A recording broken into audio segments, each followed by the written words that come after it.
Alors voilà. Bon, je vous ai dit que la palette des calques, on n'en aurait pas besoin, mais en fait si, on va en avoir besoin. Allez dans la palette des calques, menu fenêtre, calque. Ouvrez la palette des calques.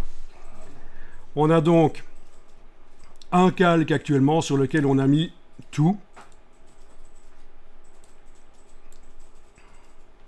D'accord?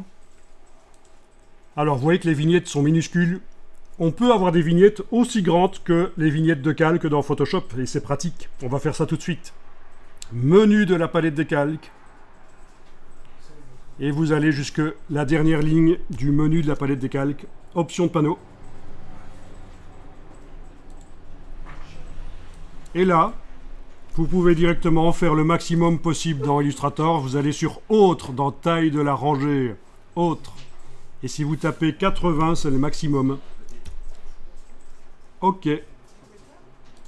Et vous avez des vignettes plus grandes. Un peu à la manière de Photoshop.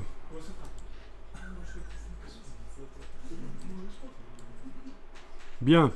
Le calque 1, le seul calque existant, je le ferme avec son petit triangle.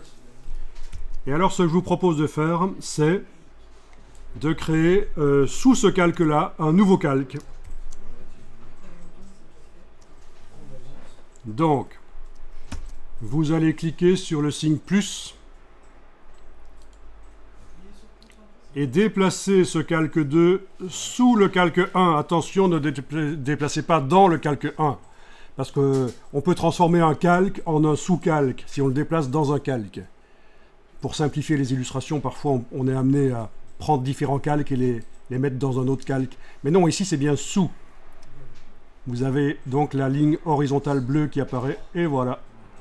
Et alors vous allez pouvoir double-cliquer sur le nom de ce calque 2, et je vais l'appeler fond coloré, parce que c'est ce qu'on va mettre là-dedans. On va mettre un fond coloré, et le but, vous allez voir, pour la suite, ça va vraiment nous servir, c'est essentiel.